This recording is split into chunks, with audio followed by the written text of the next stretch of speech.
आज हम करेंगे NCERT क्लास 9 के चैप्टर क्लाइमेट का 9th मॉड्यूल। इस मॉड्यूल में हम करेंगे द कोल्ड वेदर सीजन मतलब विंटर। पहले मॉड्यूल में हमने पढ़ा कि इंडिया में 4 मेन सीजन्स होते हैं, the cold weather season, the hot weather season, the advancing monsoon and the retreating monsoon.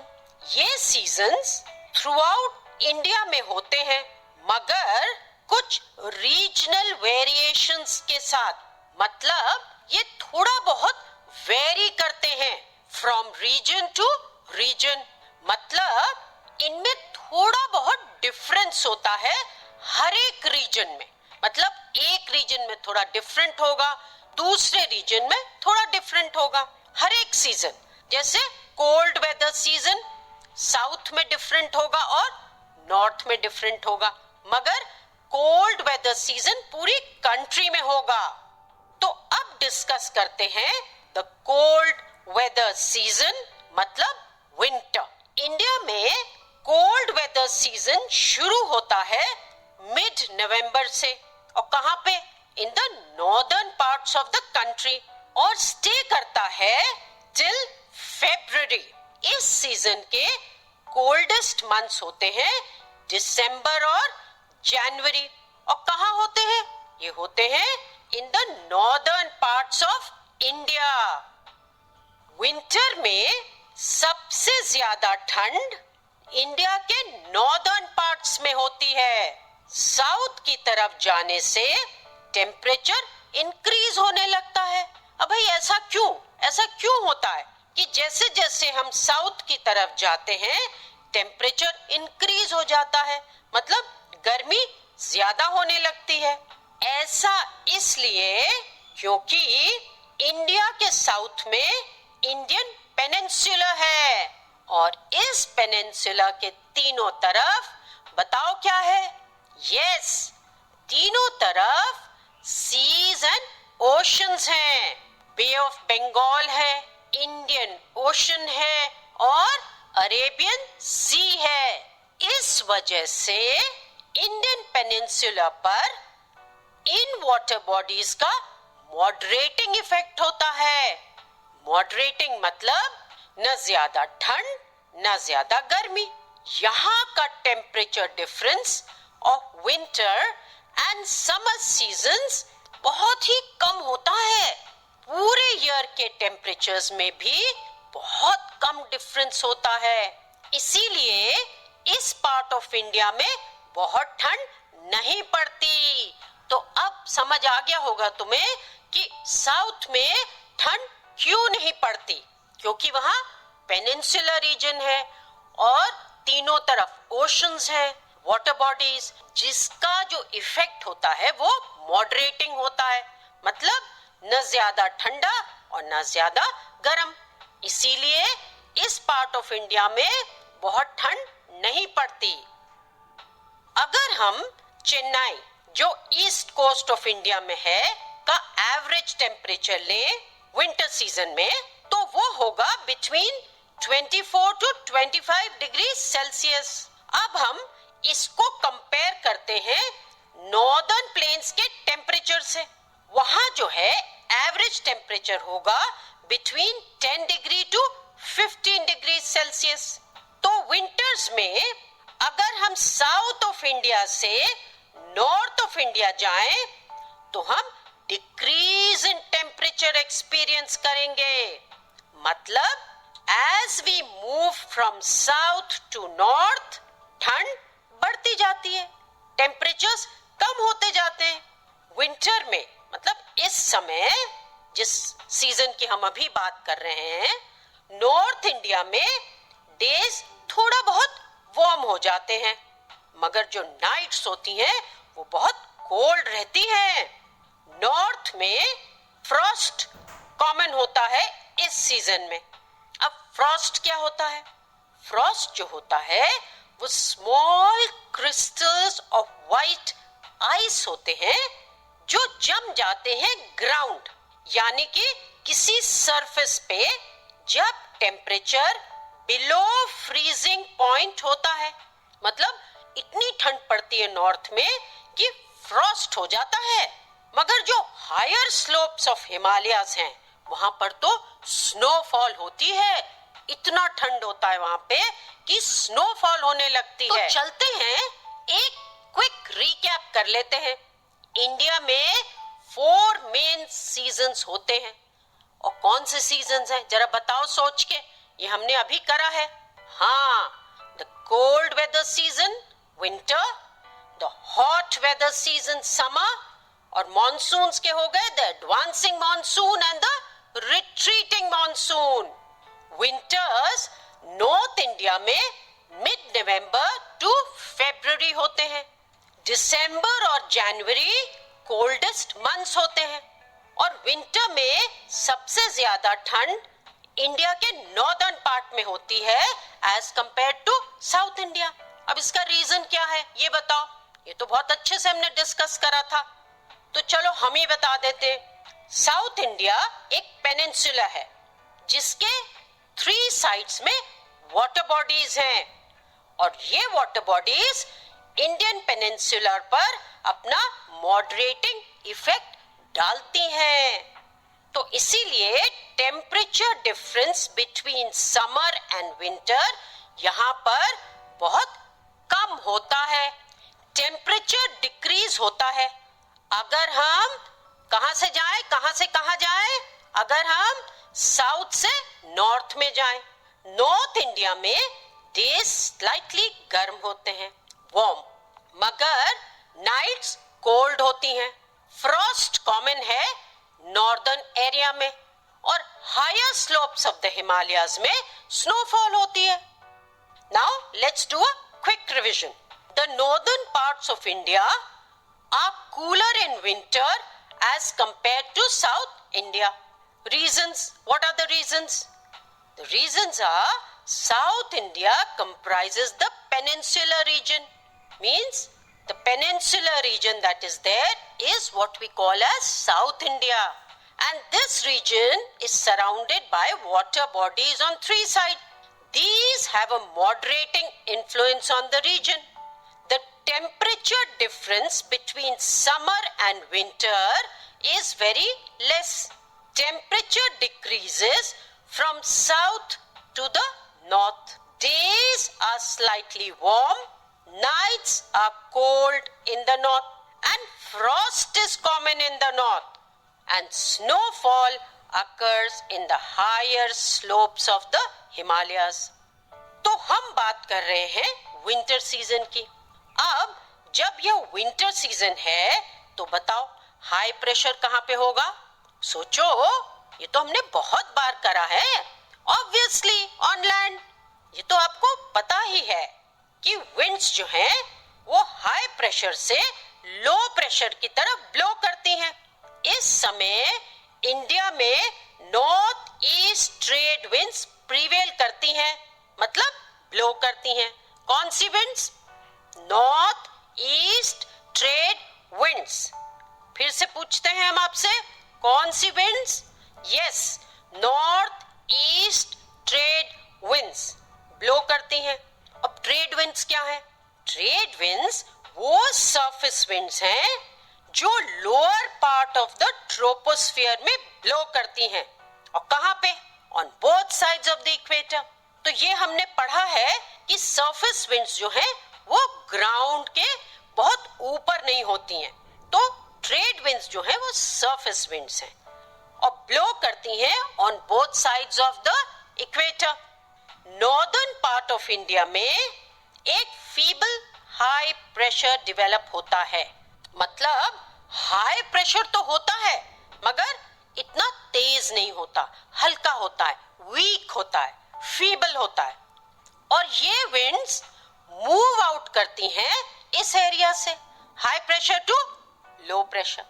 ये विंड्स ब्लो करती हैं through the Ganga valley from the west and north waste.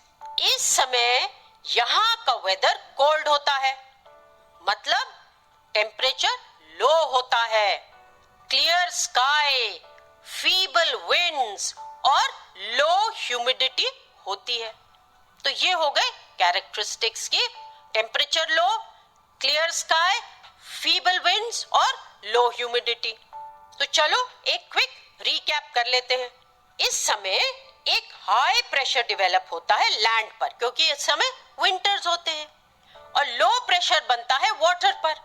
आपको तो पता है कि विंड्स ब्लो करती हैं from high pressure to low pressure, और इस समय इंडिया के ऊपर प्रिवेल करती हैं नॉर्थ ईस्ट ट्रेड विंड्स, और ये ब्लो करती हैं through the Ganga valley from the west and north west. और यहाँ का जो टेम्परेचर है वो बहुत लो होता है, स्काई क्लियर होता है, विंड्स फीबल होती हैं और ह्यूमिडिटी बहुत लो होती है। Now let's do a quick revision. Because of winter, high pressure develops on land, low pressure develops on water.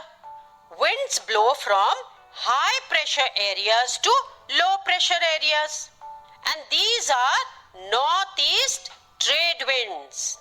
They blow through the Ganga Valley from the west and northwest.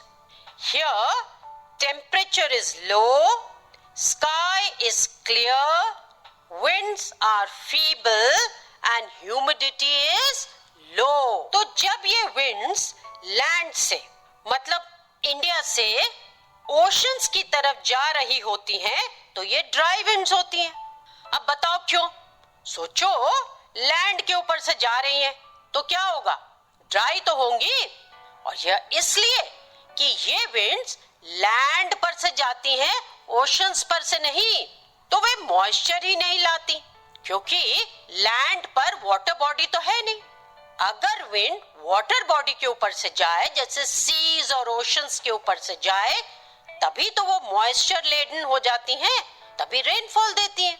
तो ये जो winds हैं winter में, वो land के ऊपर से आती हैं, ओशंस पर नहीं, और वे मॉइस्चर नहीं लाती। ये तो समझ लिया आपने। मगर मगर मगर मगर हम देखते हैं कि कभी कभी विंटर में भी बारिश हो जाती है। अब ये तो बड़ी अजीब सी चीज है, और ये कैसे होती है? अरे भाई, यह ऐसे होती है कि cold weather season over the northern plains की एक कैरेक्टरिस्टिक फीचर है, मतलब एक खासियत है, और वह फीचर है इनफ्लो ऑफ साइक्लोनिक डिस्टर्बेंस। कहां से? वेस्ट और नॉर्थ वेस्ट की तरफ से। अब ये इनफ्लो क्या होता है? इनफ्लो का मतलब है एयर का मूवमेंट इनटू अ प्लेस। तो ये हुआ इनफ्लो ऑफ साइक्लोनिक डिस्टर्बेंस, मतलब मूवमेंट इनटू अ प्लेस। किसका? साइक्लोनिक डिस्टर्बेंस वाली विंड्स का। अब ये जो डिस्टर्बेंसेस हैं वे लो प्रेशर सिस्टम्स हैं, right? They are low pressure system, और ये ओरिजिनेट करते हैं over the Mediterranean sea and western Asia. ये सिस्टम्स मूव करते हैं ओवर इंडिया वेस्टर्ली फ्लो के साथ। So you have to understand this कि ये जो सिस्टम्स हैं, that is low pressure systems, that is the inflow of cyclonic disturbance, जो है वो मूव करता है ओवर इंडिया वेस्टर्ली फ्लो के साथ, मतलब जो वेस्ट की तरफ फ्लो करती हैं विंड, उनके साथ। और इन विंड से ही हमें रेनफॉल मिलती है ओवर द प्लेन्स और स्नोफॉल ऑन द माउंटेन्स। तो क्या होता है? ये जो रेनफॉल हमें विंटर में मिलती है, वो मिलती है हमें इनफ्लो ऑफ साइक्लोनिक डिस्टर्बेंस से, जो आता है वेस्ट और नॉर्थ वेस्ट से, राइट? ये तो समझ आ ही गया। अब ये जो रेनफॉल है, इसका लोकल एक नाम है, मतलब जो वहां के रहने वाले लोग हैं वह इस टाइप के रेनफॉल को महावत कहते हैं। क्या कहते हैं? महावत। यह रेनफॉल बहुत ज्यादा नहीं होती, मगर ये बहुत इंपॉर्टेंट होती है। यह किस लिए? अब तुम्हें तो पता है कि हमारी जो कंट्री है वो एग्रीकल्चरल कंट्री है और इसीलिए हम बहुत इंपॉर्टेंस देते हैं रेनफॉल को, क्योंकि हमें रेनफॉल से क्रॉप्स को इरिगेट करना होता है। और इस समय हमारी कंट्री में राबी क्रॉप को कल्टीवेट करा जाता है और क्योंकि इस समय राबी क्रॉप को कल्टीवेट करने में बारिश बहुत नेसेसरी होती है, इसीलिए इस टाइम की जो रेनफॉल है वो हमारे लिए बहुत इंपॉर्टेंट है। राबी क्रॉप वह फसल होती है जो विंटर में कल्टीवेट होती है और समर के पहले हार्वेस्ट हो जाती है, जैसे कि व्हीट है, मस्टर्ड है, बार्ली है। तो जो राबी क्रॉप है वो विंटर में कल्टीवेट करते हैं और इसके कल्टीवेशन के लिए हमें रेनफॉल चाहिए होती है, जो कि हमें मिलती है और जिसका नाम महावत होता है। तो इसलिए ये वाली रेनफॉल हमारी कंट्री के लिए बहुत इंपॉर्टेंट है। विंटर सीजन में जब northern part of the country receives no rainfall from the trade winds and is dry, Tamil Nadu coast receives rainfall. यह इसलिए होता है क्योंकि वहां जो winds blow करती हैं वे blow करती हैं from, बताइए, Tamil Nadu is near the sea, तो winds कहां से blow करेंगी? From the sea to the land. और इसीलिए यहाँ बहुत रेनफॉल होती है क्योंकि विंड जो है वो मॉइस्चर लेके आती है। तो अब आपने समझ लिया कि ट्रेड विंड्स, जो नॉर्थ ईस्ट ट्रेड विंड्स हैं विंटर की, वो हमें रेनफॉल नहीं देती, नॉर्थ इंडिया को रेनफॉल नहीं देती। जो विंटर रेनफॉल हमें मिलती है वो मिलती है इनफ्लो ऑफ साइक्लोनिक डिस्टर्बेंस से, जो वेस्ट और नॉर्थ वेस्ट की तरफ से आती हैं। और तमिलनाडु में जो रेन होती है विंटर में वो आती है उन विंड से जो ब्लो करते हैं फ्रॉम सी टू लैंड, क्योंकि उनमें मॉइस्चर होता है। तो चलते हैं, एक क्विक रिकैप कर लेते हैं। नॉर्दर्न इंडिया के कोल्ड वेदर सीजन का एक कैरेक्टरिस्टिक फीचर है और वह है इनफ्लो ऑफ साइक्लोनिक डिस्टर्बेंसेस। कहां से? वेस्ट और नॉर्थ वेस्ट की तरफ से। तो ये कैरेक्टरिस्टिक फीचर क्या है बताओ? वह है inflow of cyclonic disturbances from the west और नॉर्थ वेस्ट की तरफ से। अब ये जो साइक्लोनिक डिस्टर्बेंसेस हैं वो ओरिजिनेट होते हैं over the Mediterranean sea and western Asia. ये इंडिया के ऊपर वेस्टर्ली फ्लो के साथ मूव करते हैं और ये विंटर रेनफॉल कॉज करते हैं, जिसे महावत का नाम दिया गया है। जो लोकल पीपल हैं वो इस टाइप के रेनफॉल को महावत कहते हैं। रेनफॉल तो कम होती है, मतलब दिस रेनफॉल इज लेस, पर यह रेनफॉल राबी क्रॉप के लिए बहुत यूजफुल है। विंटर सीजन में तमिलनाडु पर रेनफॉल होती है। यह रेनफॉल वे विंड्स करती हैं जो सी से लैंड की तरफ आती हैं और क्योंकि वो सी से आती हैं इसलिए वे अपने साथ मॉइस्चर लाती हैं और रेनफॉल कॉज करती हैं। So now let's do a quick revision. A characteristic feature of the cold weather season over the northern plains is the inflow of cyclonic disturbances from the west and northwest. These originate over the Mediterranean Sea and Western Asia. They move into India along with the westerly flow. They cause winter rainfall. What do they cause? They cause winter rainfall, which is known as Mahavat. Though this type of rainfall is less, it is very important for the Rabi crop. During winters, Tamil Nadu receives rainfall from winds that blow from sea to land. They bring moisture and cause rainfall. Where do they cause rainfall? Of course in Tamil Nadu. तो यहाँ पे हमारा module खत्म होता है और अब हमने इस मॉड्यूल का